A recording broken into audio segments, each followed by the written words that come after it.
Hi, welcome to RCKicks. On today's show, well, we're going to review 10 products, or maybe 11 or so, that I really love, that went well above and beyond my expectations, and I've bought again.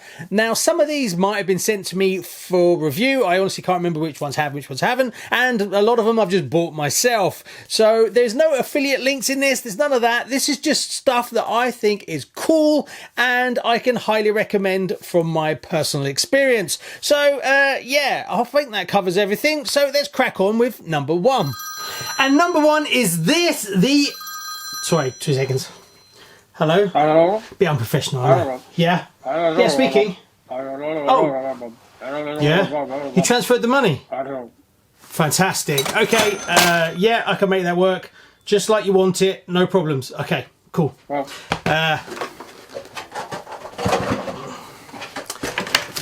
And number one is this, the Traxxas Slash. Now, personally, I love these. They're absolutely the best thing ever. Yeah, they're brilliant. I mean, just look at it. Look, it's really sexy and really reliable. So this is probably one of my highest things that I think's brilliant. Number two is this, and I've done a whole build video on these. I've done a few actually. No, it's not the Clod by Tamiya. It's what's underneath this one. It's the chassis. Now, it's the Clod shop, monsters.co.uk, I think it is. They make chassis for the Clod, and I mean, bespoke, beautifully made chassis. So much so, I actually bought one of their more entry-level ones, loved it so much, I sold it on and then spent even more money buying the one that I've got here now. I love it. The attention to detail, the quality is just blows you away. Until you actually see it, you don't realize just how much effort went into the engineering side of it, and each part that's made, absolutely stunning. So if you are a Clod fan and you've got reasonably deep pockets, this is definitely one that's worth checking out. Not sponsored or anything, no affiliate links in this video, nothing. This is just my honest opinion of stuff that's just impressed me so much. Number three is these. Oh, what fell out? Something fell out. Core RC Allen wrenches. They are brilliant. Good value for money. Now, there's lots of competition and you can get real high-end stuff, but from a reasonable price point. And don't forget, I wrench nearly every single day as it's kind of my job. Now, I am a big fan of the Tamiya kits, but they are a little bit soft. So if you wrench on them a lot, like I do, they do start to wear down. That's why I have 2 sets to try and spread the load over. And then I picked up these. Now, these seem to last a lot longer.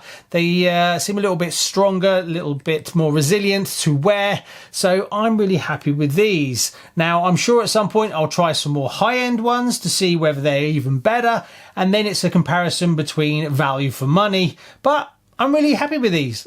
Number four is these HomeHobbies Motors.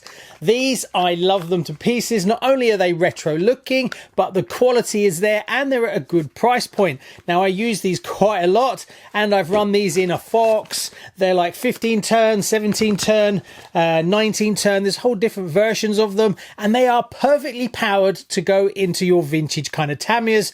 With that retro styling, they kind of fit quite nicely. They're not overpowered. You know, you can run them with confidence in your vintage stuff and they're not expensive. So I go back to them all the time. I even have one in my JRX2 Traxxas and it's been in the sea and everything and I've abused the life out of it and it just keeps on going. So that's number four. And number five is Reef servos. Now, hold on, let me try to explain that one. Now, if you know Reef, you'll know their servos are quite expensive, and yes, they are. But they are brilliant. Now, they fill 2 niches very well, and those 2 niches are very strong and very fast. Oh, and also very powerful as well. So you can have your cake and eat it, but you will have to pay for it.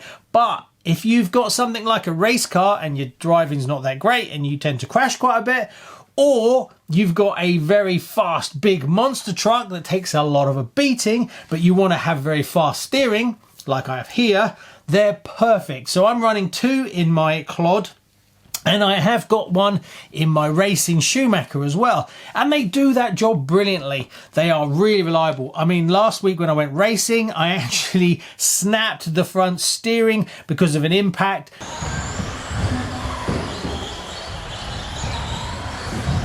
Oh! and I have no servo saver, nothing. So all that energy passed right through the front of the car, straight to the servo. And the thing that broke wasn't the servo, it was the actual steering arm itself. Oh no, it broke the steering inside the car, and it takes a lot of doing. Number 6, one that I've been using for ages and I go back to over and over again, not the easiest to get in the UK, you have to import it, is this little bottle here.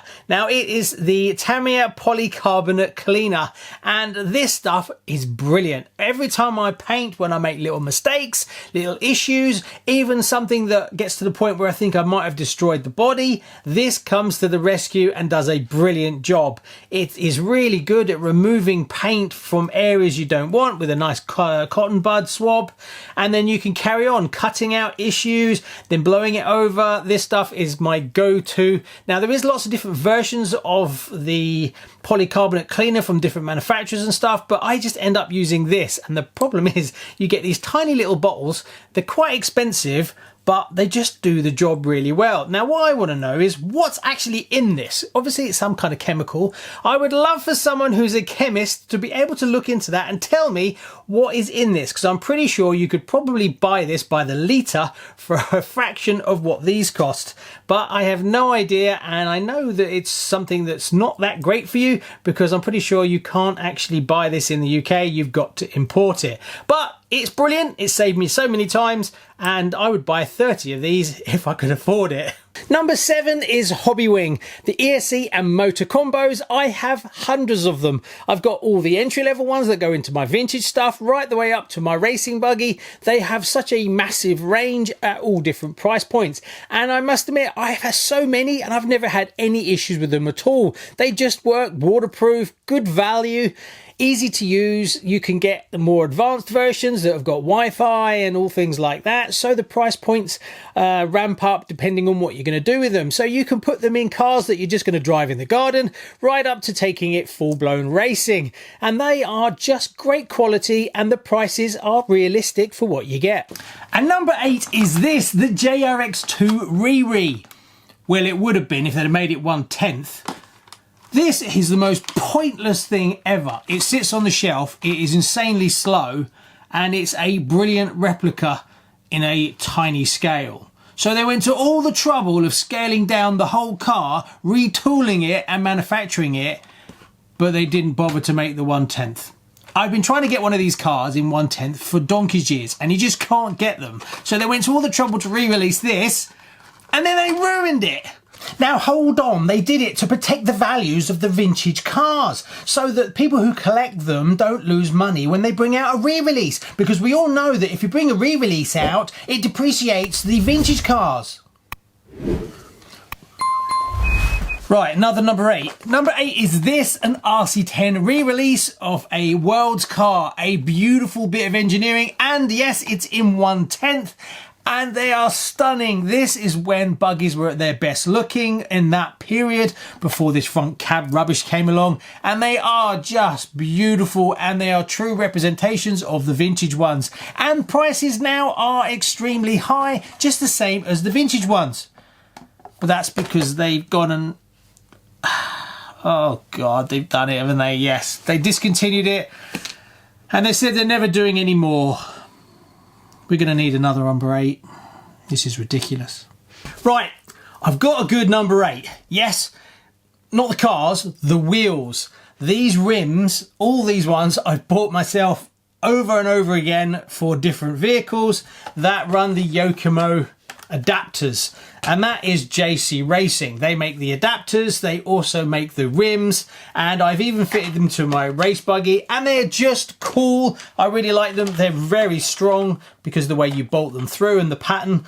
So yeah, they take a bit of abuse. I've run them quite a few times, never had any issues with them at all. You've just got to make sure you get the right bolt that goes through on some cars. Some are easier than others, but I've got them both on the front and the rear on this one, as well as I've got them on the rear on this one. And I keep going back to them as I think they're just brilliant. So I can highly recommend them.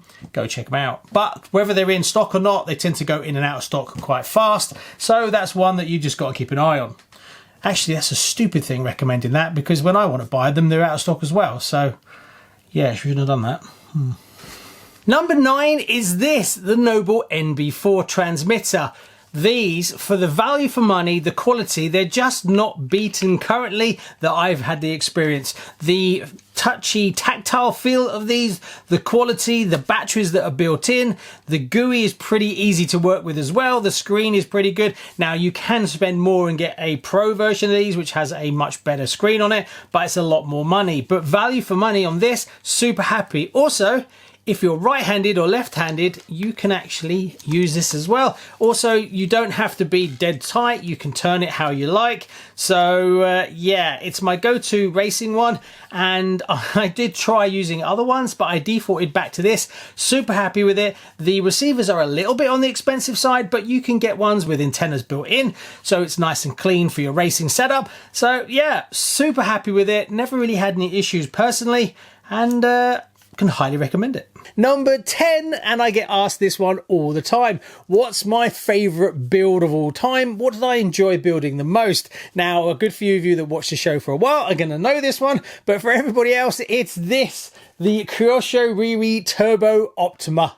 This is a watch. It is a beautiful Swiss watch to put together, and it's absolutely gorgeous. If anything, it's too nice to actually take and run. It is a beautiful bit of kit. It goes together so well, and the quality is there. Now, it's not dirt cheap. You will actually have to pay a little bit for this, but it's gorgeous. I love what they did with all the anodized. There's a few extra bits that are not part of the kit, but it's just stunning. And I just love it. And I can highly recommend that to anyone. And Kyosho have never sponsored me ever for anything, but some of their stuff is just gorgeous. Their re-releases are just on point, but you do pay a little bit of a premium for them. And a little bonus one for you isn't really RC, but it kind of is. I'll explain. It's these heavy-duty Ziploc bags. These things, they are brilliant. Why? Because I use them for storing parts. They are perfect for keeping all your parts to all your cars.